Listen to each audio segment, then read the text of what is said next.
ጤና ይስጥልን የአሻም ተከታታዮች እንደምን ቆያችሁ። ለዛሬ ለተረቡ ሚያዝያ 8 ቀን 2017 ዓ.ም የተሰናዱ የአሻም የምሽት ዜናዎች የሚያልፉበት ሰዓት ላይ ተገኝተናል።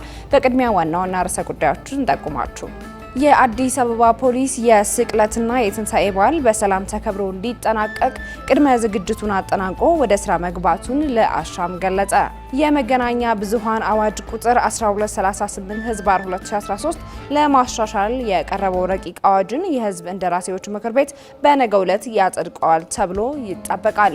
የአዲስ አበባ ከተማ ስራ አስኪያጅ ጽህፈት ቤት ማዘጋጃ ቤታዊ አገልግሎቶች ለትንሳኤ በዓል የተለያዩ ቅድመ ዝግጅት ስራዎች ማከናወኑን ይፋ አደረገ። የደንብ ማስከበር ባለስልጣን ከኮሪደርና ከወንዝ ዳር ልማቶች ጋር በተያያዘ የሚጣሉ ቅጣቶች ተመጣጣኝና ያልተጋነኑ ናቸው አለ። ከውጪ አሜሪካ በሊባኖስ ላይ የምታደርገው ተጽዕኖ የሂዝቦላን ትጥቅ የመፍታት ሂደት ሊያፋጥነው እንደሚችል ተጠቆመ። ተመልካቾቻችን አስቀድመን ያስተዋወቅናችሁንና የቢዝነስና ምጣኔ ሀብት እንዲሁም ስፖርታዊ መረጃዎች ወደ እናንተ ይደርሳሉ። ተረኛ ሳላፊ መስከረማ አዲሱ ነኝ። ወደ ቀደመው ዜና ተሻገርኩ።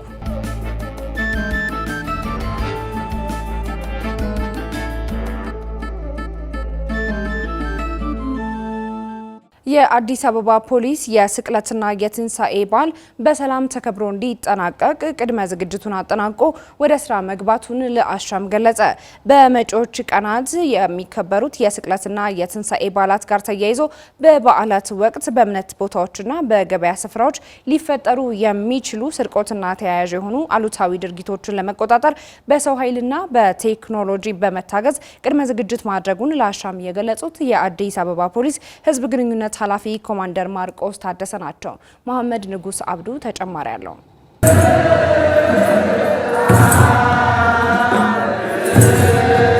በመላው ዓለም የሚገኙ የክርስትና እምነት ተከታዮች የዘንድሮው የስቅለትና የትንሳኤ በዓል በደማቅ ሁኔታ ለማክበር በዝግጅት ላይ ይገኛሉ። የትንሳኤ በዓል በመላው የክርስትና እምነት ተከታዮች ዘንድ ክርስቶስ ሞትን ድል አድርጎ የተነሳበት ዕለት ነው። ዕለቱ በክርስቲያኖች ዘንድ እጅግ ታላቅ በዓል ተደርጎ ይታያል። በመላው ዓለም የሚገኙ ሀገራት በዓሉን በሰላም አክብረው ለማጠናቀቅ የጸጥታ ሁኔታ ዋነኛ ትኩረታቸው አድርገው እንደሚንቀሳቀሱም የተረጋገጠ እውነት ነው። በመሆኑም በሀገራችን ኢትዮጵያ በመዲናው አዲስ አበባ በዓሉ በሰላም ተከብሮ እንዲጠናቀቅ የአዲስ አበባ ፖሊስ ከሌሎች ባለድርሻ አካላት ጋር በጋራ በመሆን እየሰራ እንደሚገኝ ከጣቢያችን ጋር ቆይታ ያደረጉት የአዲስ አበባ ፖሊስ የሕዝብ ግንኙነት ኃላፊ የሆኑት ኮማንደር ማርቆስ ታደሰ ተናግረዋል። ኮማንደር ማርቆስ አክለውም ፖሊስ ዝግጅቱን አጠናቆ በስራ ላይ መሆኑንም ጠቁመዋል። እንግዲህ እንደዚህ አይነት ሃይማኖታዊ በዓላት ሲከበሩ የአዲስ አበባ ፖሊስ ከሌሎች ባለድርሻ አካላት ጋር በመሆን በጋራ በጣም ትልቅ ዝግጅት ነው የሚደረገው። የዝግጅቱ የመጨረሻ ታርጌት ህብረተሰቡ በሰላም ገብቶ እንዲወጣ እንዲሁም በተለያዩ በገበያ ቦታዎች ላይ ከዚህ ከትራንስፖርት እንቅስቃሴው ጋር በተገናኘም ወንጀል እንዳይፈጸም ማስቻል ነው። ስለዚህ በርከት ያሉ የወንጀል ሁኔታዎች፣ የትራፊክ አደጋዎች ሊከሰቱ ይችላሉ የሚል ግምት ስላለ ባለድርሻ አካላትም በጣም ሰፊ ሆነን ሰፊ ዝግጅት እናደርጋለን ማለት ነው። ኦልሬዲ ፖሊስ ዝግጅቱን አጠናቆ ወደ ስራ ገብቷል። አሁን ስራ እየሰራን ያለ ነው። የህብረተሰብ ሰላም መጠበቅ መርሁ አድርጎ እየተንቀሳቀሰ የሚገኘው የአዲስ አበባ ፖሊስ ከመዲናዋ ነዋሪዎች ጋር ጠንካራ ግንኙነት እንዳለውም ተነግሯል። ስለሆነም በሰው ኃይል በቴክኖሎጂና በመሰል ግብዓቶች የተዘጋጀው ፖሊስ ስራውንም እያቃለለለት እንደሚገኝ ኮማንደር ማርቆስ ለአሻም ነግረዋታል። ያው እንግዲህ ሁልጊዜም እንደምንለው የአዲስ አበባ ፖሊስ የሚሆን ሌሎች ባለድርሻ አካላት የሚሰሯቸው ስራዎች መሰረቱ የህብረተሰቡ መረጃ ነው። የህብረተሰቡ መረጃ ደግሞ ስናገኝ ህብረተሰቡን ዝም ብሎ ሳይሆን በማደራጀትና ከፖሊስ ጋር ጥብቅ የሆነ የስራ ትስስር እንዲኖር በማድረግም ጭምር ነው ማለት ነው። አንደኛ ከህብረተሰቡ ጋር ያለን ትስስር በጣም ጠንካራ ነው። በዚህ ሰዓት ላይ በጣም እድለኞች ሆነን አጠቃላይ ስራዎቻችንን በቴክኖሎጂ በማገዝ ላይ ነን የምንገኘው። የሚቀሩ ነገሮች እንደተጠበቁ ሆነው እነዚህ አጠቃላይ ዝግጅቶቻችንን በጣም የተሳለጠ ያደርገዋል። ስለዚህ በተቻለ አቅም የስቅለቱን በዓል ከእንደገና ደግሞ የትንሳኤውን በዓል ሰላማዊ ሆኖ እንዲከበር የአዲስ አበባ ፖሊስ በሰው ኃይሉም በቴክኖሎጂውም በተለያዩ ግብዓቶች ዝግጅቱን አጠናቆ ወደ ስራ ገብቷል ማለት ነው። በበዓላት ወቅት ሁልጊዜ ይፈጸማሉ ተብለው የሚገመቱ እንደ የቅሚያ ወንጀል፣ የሌብነት ወንጀል፣ የማጭበርበር ወንጀልና ባዕድ ነገሮች ቀላቅሎ ለሽያጭ የማቅረብ ወንጀሎች እንዲሁም ህገወጥ የገንዘብ ዝውውር መሆናቸውንም ኮማንደር ማርቆስ ያስታውሳሉ። ከዚሁ በተጨማሪም በትራንስፖርት መጠበቂያ አካባቢዎች የኪስ ወንጀሎች ሊፈጸሙ ስለሚችሉ ህብረተሰቡ ጥንቃቄ እንዲያደርግም አያይዘው ጠቅሰዋል። ያው እንግዲህ በዓላትን ታከው ሊፈጸሙ ይችላሉ ተብለው የሚገመቱ የተለያዩ ወንጀል ሁኔታዎች አሉ። በተለይ የቅሚያ ወንጀል፣ የሌብነት ወንጀል፣ የማጭበርበር ወንጀል በሚበሉና በሚጠጡ ነገሮች ውስጥ የሆነ ባዕድ ነገር ቀላቅሎ ወደ ገበያ የማምጣት ነገር፣ ህገወጥ የገንዘብ ዝውውር ሊያጋጥም ይችላል ተብሎ ይገመታል።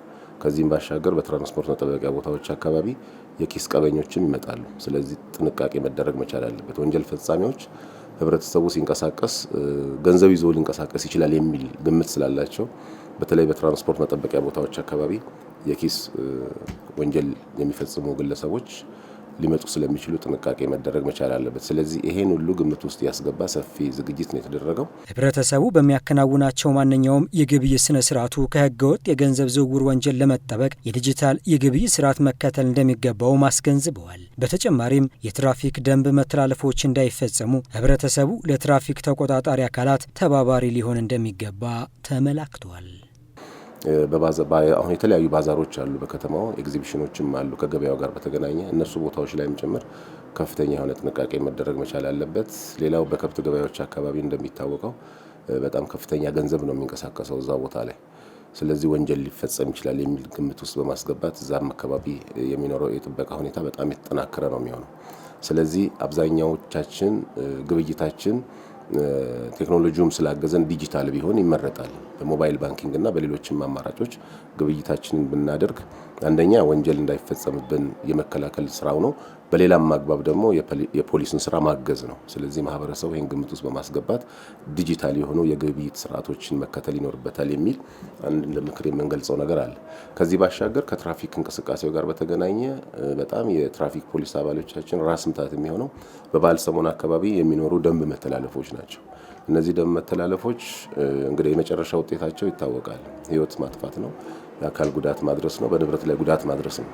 ይሄ ደግሞ የሚሆነው አንደኛ በበዓል ሰሞን አካባቢ አልኮልን ከሚገባው በላይ ጠጥቶ ማሽከርከር ነው። ሌላው በከፍተኛ ፍጥነት ማሽከርከር ነው።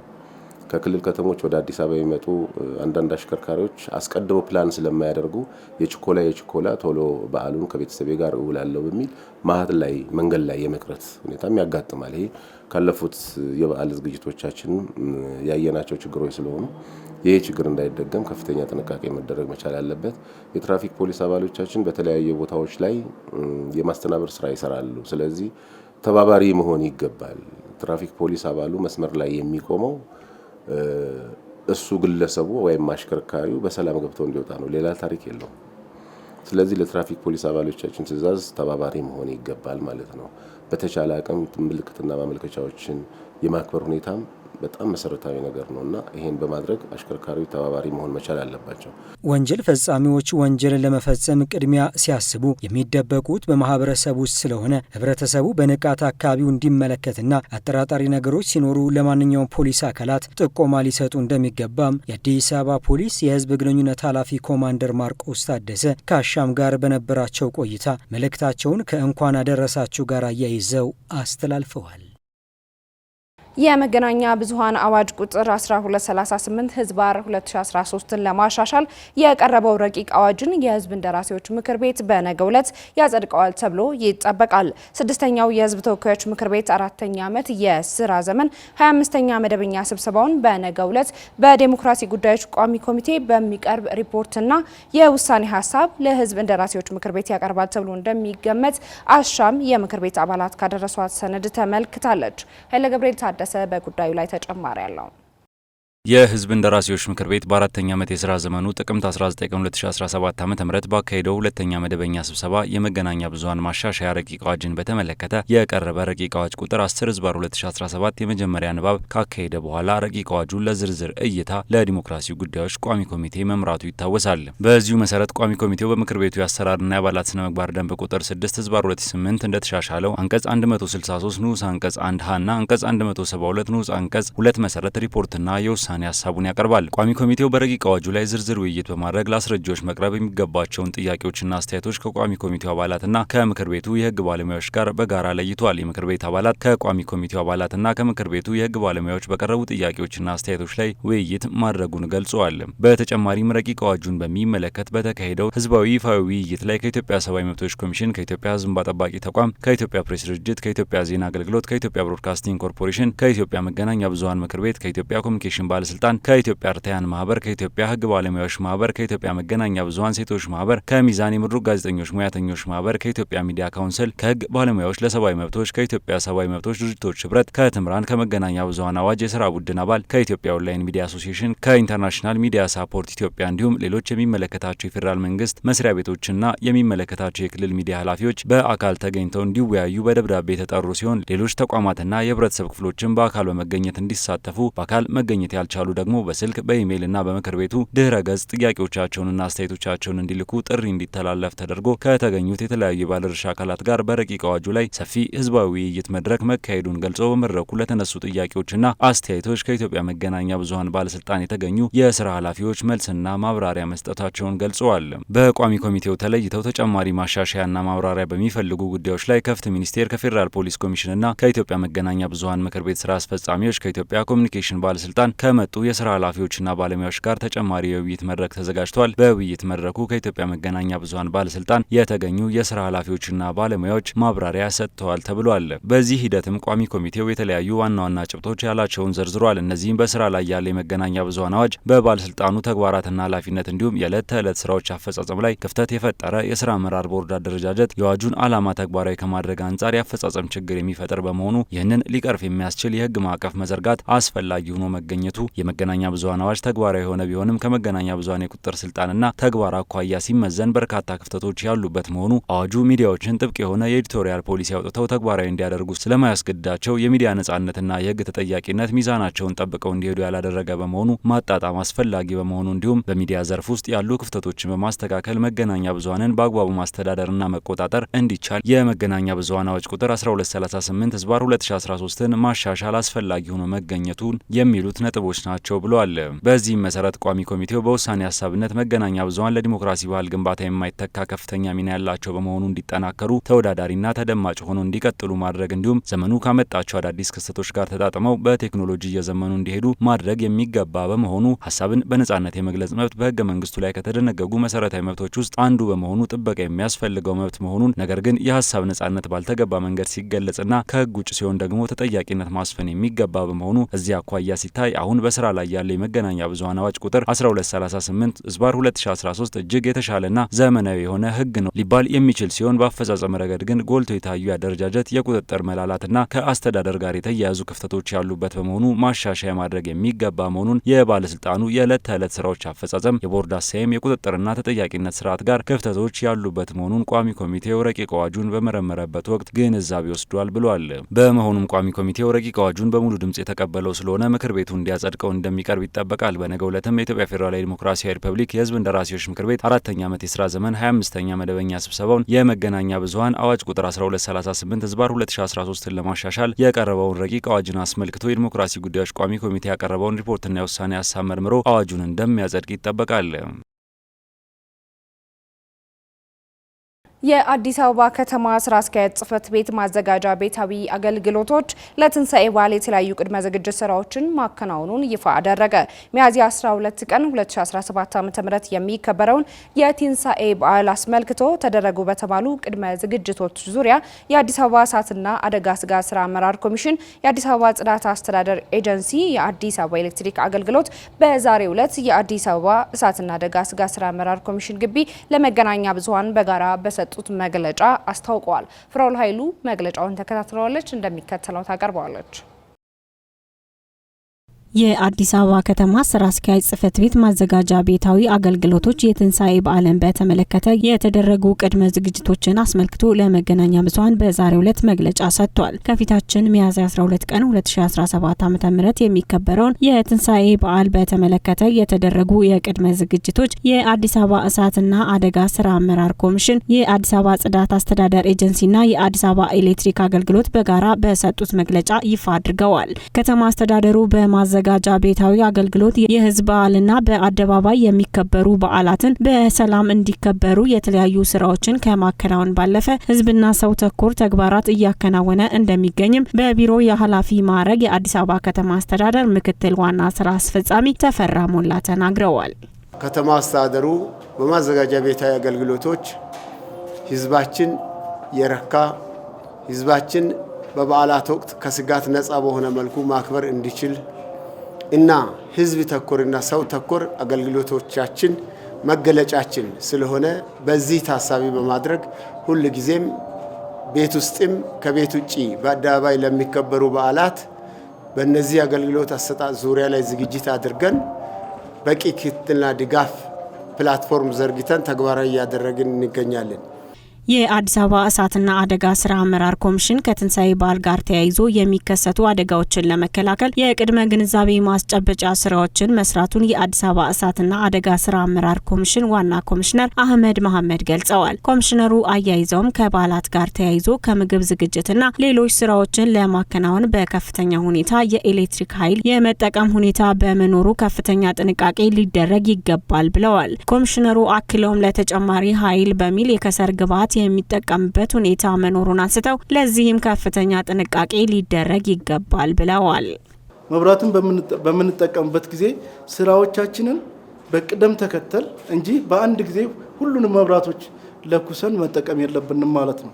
ሁለተኛ መብራት ተቆራረጠ ብለን ከሰል ልንጠቀም እንችላለን። መብራት ጠፋ ብለን ከሰል ልንጠቀም እንችላለን። ከሰል በምንጠቀምበት ጊዜ ከሰሉን ቤት ከማስገባታችን በፊት ከሰሉ ጭሶ ያለቀ መሆኑን ማረጋገጥ መቻል አለብን። በዚህ በጣም ቀላል የማይባሉ ችግሮች እያጋጠሙ ነው ያሉ። በተለይ ከበዓል ጋር ሰዎች ሴቶች እህቶቻችን ይደክማሉ።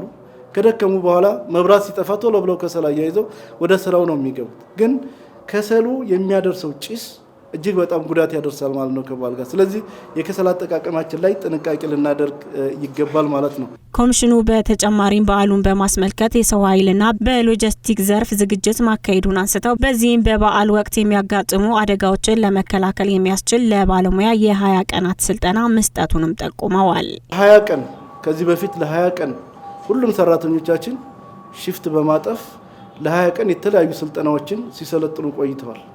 ስልጠናው የድሪል ስልጠና አለ። በተግባር ምን እንደሚመስል አደጋ ቢያጋጥም እንዴት እንወጣለን፣ እንዴት እንገባለን፣ እንዴት እንቆጣጠራለን በማለት ድሪል በመስራት በተግባር የሰሩበት ሁኔታ አለ።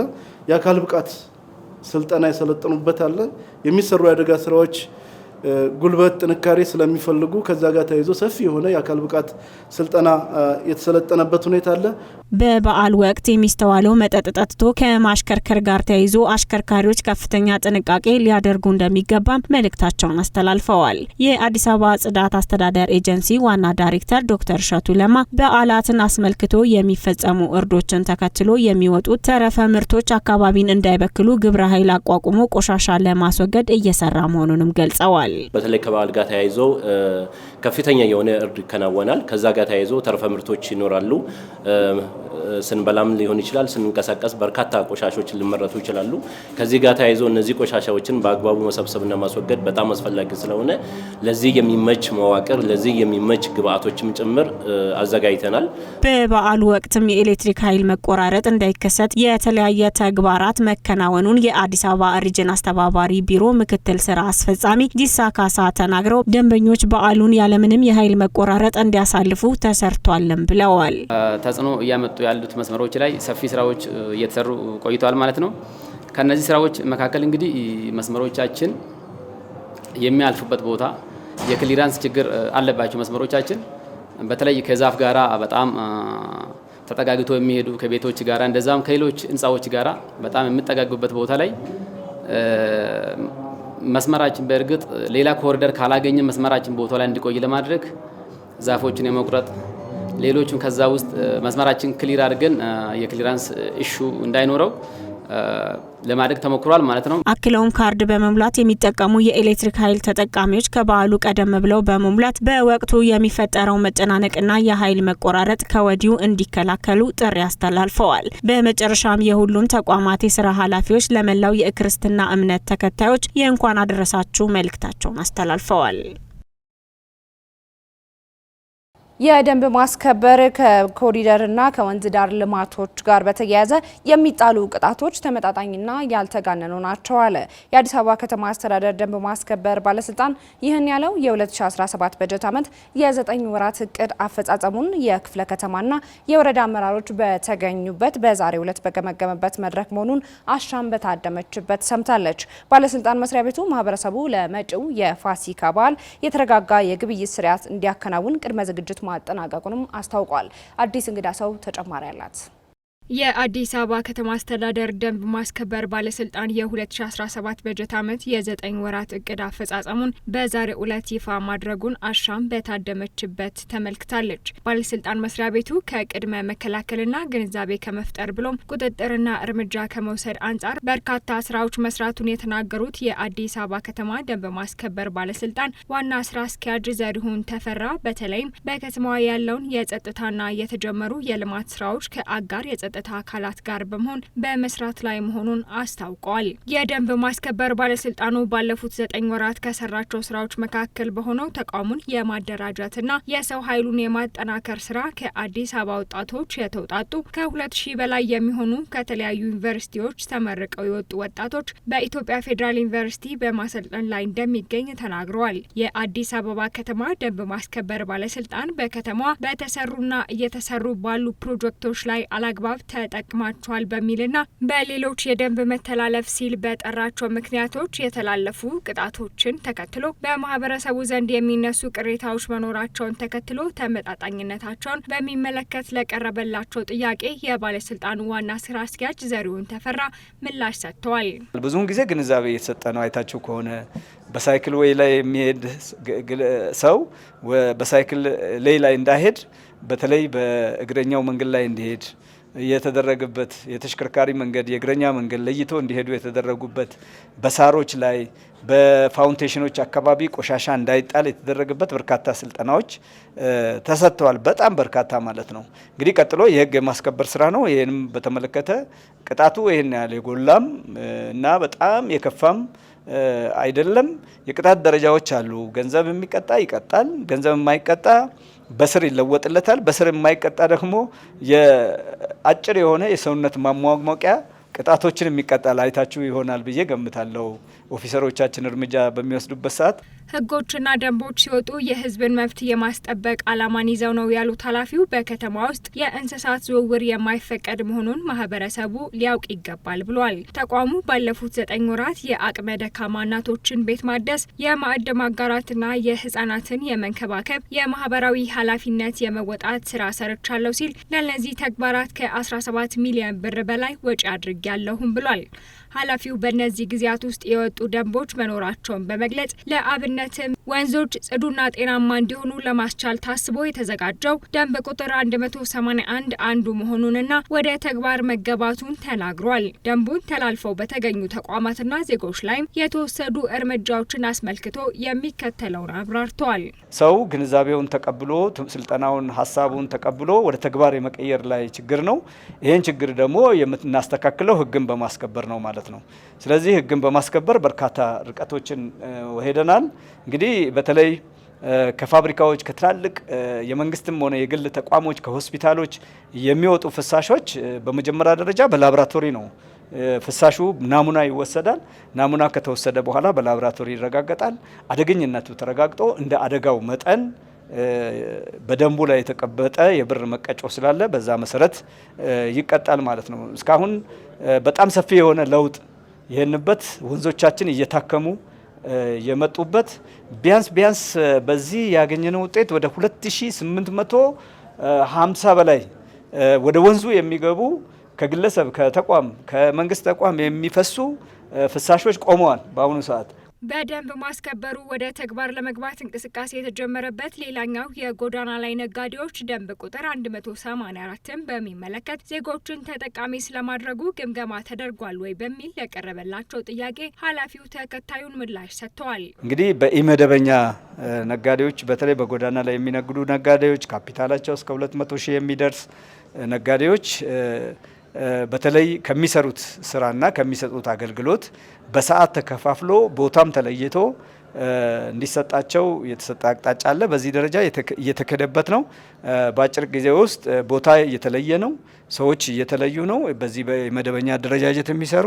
ስለዚህ በዚህ ደረጃ የሚሄድ ይሆናል። የተሻለ ለውጥ እናመጣለን በከተማችን። ልክ እንደ ወንዙ ዳርቻ የህገ ወጡንም ንግድ በመንገድ ላይ የሚደገነውን ንግድ ለውጥ እናመጣለን ብለን ተስፋ የምናደርግበትና ተደጋጋሚ ከሚዲያዎችም ከህብረተሰቡም የሚነሱ ጥያቄዎችን የሚመልስ ደንብ ነው ብለን ነው የምንገምተው። ኃላፊው መጪው የፋሲካ በዓልን አስመልክቶ ማህበረሰቡ የተረጋጋ ግብይት እንዲፈጽም ብሎ በህገ ወጥ እርድ ላይ ቁጥጥር ለማድረግ ዝግጅት ማጠናቀቁን አስታውቋል። ማህበረሰቡ የሚወጡትን ተረፈ ምርቶች በአግባቡ እንዲያስወግድም ጥሪ አቅርበዋል። ኢትዮጵያ ያላትን የገጸ ምድርና የከርሰ ምድር የውሃ ሀብት በፍትሐዊነትና በዘላቂነት እንድትጠቀም ያስችላታል የተባለለት ረቂቅ አዋጅ ሊጸድቅ ነው። የህዝብ እንደራሴዎች ምክር ቤት በነገው ዕለት በሚያካሂደው 25ኛ መደበኛ ስብሰባው የተለያዩ ረቂቅ አዋጆችን መርምሮ እንደሚያጸድቅ አሻም ከምክር ቤቱ አባላት ከደረሳት ሰነድ ተመልክታለች። ተጨማሪ ያለን የህዝብ እንደራሴዎች ምክር ቤት በነገው ዕለት በሚካሄደው 4ኛ ዓመት የስራ ዘመን 25ኛ መደበኛ ስብሰባው የተቀናጀ ውሃ ሀብት አስተዳደር ማስፈጸሚያ የተፋሰሶች ከፍተኛ ምክር ቤት ማቋቋሚያ ረቂቅ አዋጅንና የመገናኛ ብዙኃን አዋጅ ቁጥር 1238 ህዝባር 2013ን ለማሻሻል የቀረበ ረቂቅ አዋጅን መርምሮ እንደሚያጸድቅ ይጠበቃል። ውሃና ሌሎች ተዛማጅ የተፈጥሮ ሀብቶች የሀገሪቱ ዜጎች የጋራ ሀብት በመሆናቸው በአመራራቸው፣ በአስተዳደራቸው፣ በጊዜ ሰሌዳቸውና በጀታቸውን በተመለከተ ከፍተኛ አመራሩን የተቀናጀና የተናበበ ውሳኔ እንዲሰጥ ማስቻል አስፈላጊ በመሆኑ የተዘጋጀ ረቂቅ አዋጅ መሆኑም ተጠቁሟል። በሀገሪቱ እየተከናወኑ ያሉ ከውሃ ጋር በቀጥታ ግንኙነት ያላቸው ትልልቅ ፕሮጀክቶችን ማለትም የተፈጥሮ ሀብት ጥበቃ፣ አረንጓዴ አሻራ፣ ጽዱ ኢትዮጵያና ግድቤን በደጀኔን የመሳሰሉ ሀገራዊ ንቅናቄዎችን ዘላቂ በሆነ መንገድ ለመተግበር ከፍተኛ አስተዋጽኦ የሚያበረክት መሆኑ እንዲሁም ለዘለቄታዊ የተፋሰስ የውሃ ሀብት አስተዳደር እቅድ በተፋሰስ ተጋሪ ክልሎችና በሚመለከታቸው የፌዴራል ተቋማት አመራሮች መጽደቁና ስላተገባበሩም በዚህ ደረጃ አመራር መሰጠት ለአፈጻጸሙ ከፍተኛ ጠቀሜታ ያለው መሆኑ የሚሉት በጭብጥነት ይህ የተቀናጀ ሀብት ማስተዳደር ማስፈጸሚያ የተፋሰሶች ከፍተኛ ምክር ቤት ማቋቋሚያ ረቂቅ አዋጅ ቁጥር 13 ህዝባር 2017ን መርምሮ የሪፖርትና ውሳኔ ሀሳብ እንዲያቀርብ ለዝርዝር እይታ ለውሃ መስኖና ቆላማ አካባቢዎች እና አካባቢ ልማት ጉዳዮች ቋሚ ኮሚቴ እንዲመራ መወሰኑ ይታወሳል። በኢትዮጵያ የውሃ ሀብት አስተዳደር ፖሊሲ መሰረት የተቀናጀ ውሃ ሀብት አስተዳደር ስርዓትን ተግባራዊ ለማድረግ በፌዴራል መንግስት፣ በክልል መንግስትና ሌሎች ውሃን በሚጠቀሙ አካላት መካከል የውሃ ሀብትን በጋራ በማልማት በመጠቀም በመንከባከብ በመጠበቅ በመቆጣጠርና ተገቢውን የግንኙነት ስርዓት በመዘርጋት የእነዚህ አካላት ውሳኔዎች፣ እቅዶችና ተግባሮች በውሃ ሀብት ላይ ውጤታማና ዘላቂነት ያለው ቅንጅታዊ አመራር እንዲኖር ማድረግ አስፈላጊ መሆኑ በረቂቅ አዋጁ በዋናነት መነሳቱ ተጠቅሷል። የውሳኔ ሀሳቡን በተመለከተ የተቀናጀ ውሃ ሀብት አስተዳደር ማስፈጸሚያ የተፋሰሶች ከፍተኛ ምክር ቤት መቋቋም ኢትዮጵያ ያላትን የገጸ ምድርና የከርሰ ምድር የውሃ ሀብት በፍትሐዊነትና በዘላቂነት መጠቀም እንድትችል በከፍተኛ አመራር ደረጃ አግባብነት ያላቸው አካላት በማሳተፍ የተቀናጀ ውሃ ሀብት አስተዳደርን በተፋሰስ ደረጃ ተግባራዊ ለማድረግና ስትራቴጂያዊ አመራር ለመስጠት እንዲሁም በፌዴራል መንግስት፣ በክልል መንግስታትና ሌሎች ውሃን በሚጠቀሙ አካላት መካከል በውሃ ሀብት ላይ ውጤታማና ዘላቂነት ያለው ቅንጅታዊ አመራር እንዲኖር ለማድረግ ከፍተኛ አስተዋጽኦ የሚያበረክት በመሆኑ ቋሚ ኮሚቴው የውሳኔ ሀሳቡን ከነማሻሻያዎቹ በሙሉ ድምጽ ተቀብሎታል በሚል መስፈሩን አሻም ከምክር ቤቱ አባላት ከተላከው ሰነድ መመልከት የቻለች ሲሆን ይህም በነገው ዕለት ይኖራል በተባለው የምክር ቤቱ ስብሰባ እንደሚጸድቅ ይጠበቃል።